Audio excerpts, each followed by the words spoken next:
Nako, ay biglang nagwala na naman itong si Sara Duterte.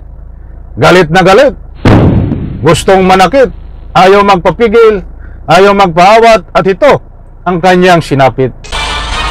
Alright, welcome back to my YouTube channel. I'm Andy's Vlog. Matindi na naman ho ito, itong mga galawan nitong si Sara Maupusit, sapagkat gusto ko pong ibahagi sa inyo, mga mahal kong taga-subaybay, itong nakakahiya na mga galawan na pinagagagawa nitong si Sara Duterte. Hindi na ho ito gawain ng matinong tao. Itong nagwala na naman siya eh. Nanggaganon pa eh. Sabi niya, nanggigigil siya eh, mga mahal kong taga-subaybay. At magbabasag pa ng kanyang mga gamit. Bubog, salamid, babasagin. Ayaw magpapigil eh, ayaw magpawat. Isang like muna sa video na ito kung nagustuhan niyo po. Sabay-sabay po nating i-like ang video na ito. Sa lahat ng hindi pa nakasubscribe dito sa aking YouTube channel, please subscribe. Pwede rin po kayong mag-share ng video na ito. Ito!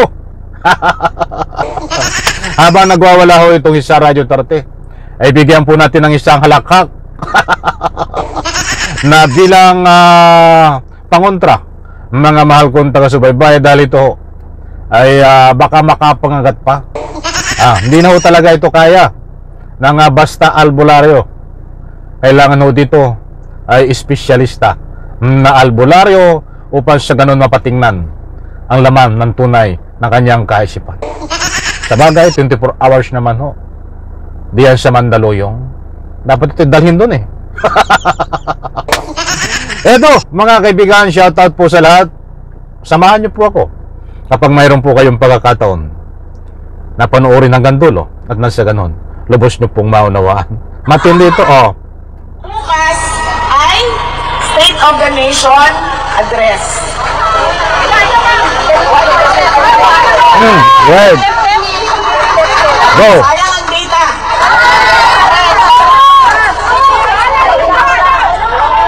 Naunawaan niyo po ba yung sinasabi niya? O ibig sabihin po yung ngayon ay State of the Nation Address ng ating mahal kasalukuyan na Pangulo Bongbong Marcos. Sayang daw po ang data. Ibig sabihin, ayaw niya nga manood. Ay hindi ka kakulangan, Sara Duterte.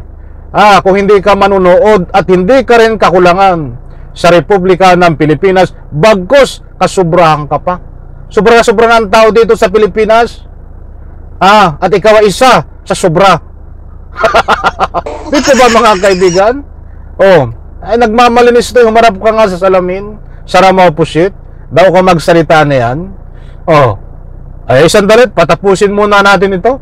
Yan ang sarap kasi magbigay ng public opinion. Kaya lang ay kukulangin tayo sa oras. Ito mga kaibigan, patapusin po natin kung paano magwala, magkalat, ayaw magpaawat at nanggaganyan pa si Sara Duterte at gusto mambasag.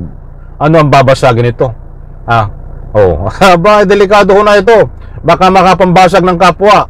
Ito pa. Kaya nga ayaw ko na rin manood. Kasi alam niyo, sa totoo lang sa totoo lang talaga, natitrigger ako sa pag nakikinig ako sa kanya. Irita ka ba? Minsan lampas irita na siya, minsan galit na siya. Gusto mo na basagin yung screen ng cellphone mo. Kaya pareho tayo, mami. Hindi na ako manonood, papasahin ko na lang. Ang lakas na ho ng tama nito, mga kaibigan. Gumaganyan ho dahil nanggigigil daw siya kapag manonood o nanood siyempre, mga nakaraan nanood ho ito, ay gusto rin niyang basagin ang cellphone sa panonood. Tapos ngayon ay gusto rin niyang gawin, gusto niyang basagin, mga kaibigan. Ayaw manood ho, ang gusto magbasa na lang. Ang lakas ho ng tama, di ba? Mga mahal kong taga-subaybay, baka may kilala po kayong albularyo. Yun talagang espesyalista.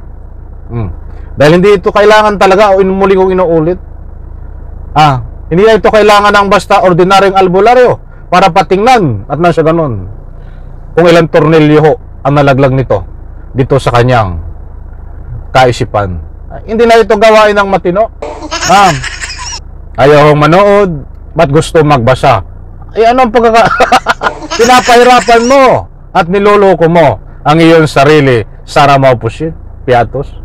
Pinapahirapan mo lang at niloloko mo lang ang iyong sarili, Sara Maupusit Piatos. Mantakin nyo, ayaw manood. Dahil pag nanood siya, babasagin niya, naiirita daw siya, natitrigger daw siya, na gusto niyang basagin ang salamin.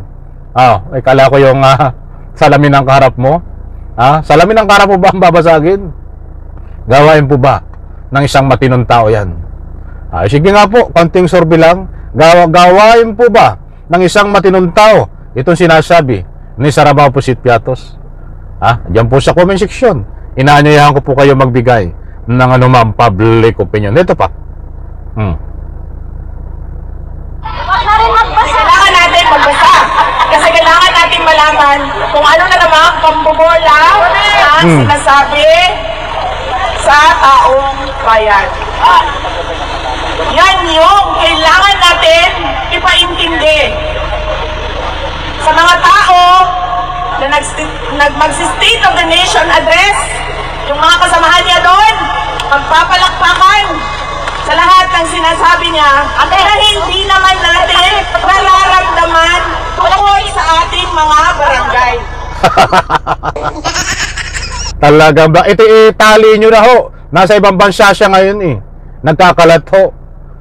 Kailangan ito itali, igapos na ho diyan sa kanyang kinaroroonan at baka ito makapanghabol pa, makapangagat ho.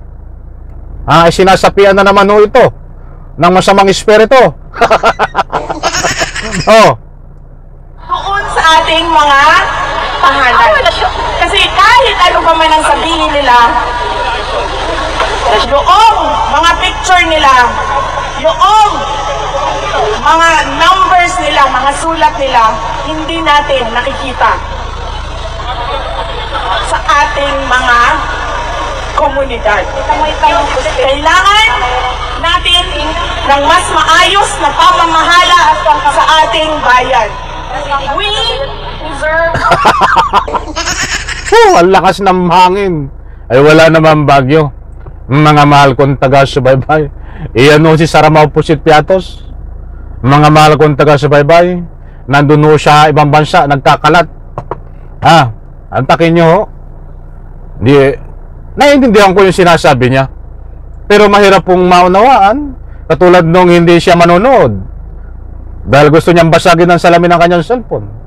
Tapos sasabihin naman niya na kailangan basahin na lang.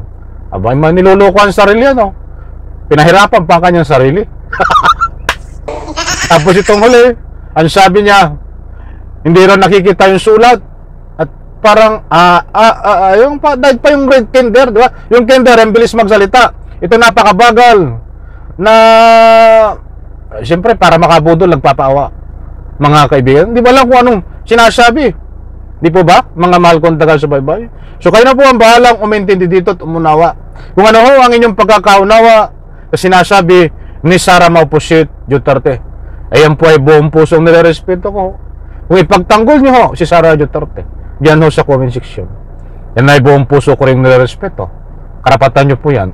Any reaction po dito sa sinasabi nyo. Sa sinasabi ni Sara Maupusit Duterte. May kalayaan po kayo. Matindi, di ba? Isang uri ng pagwawala. Mga kaibigan.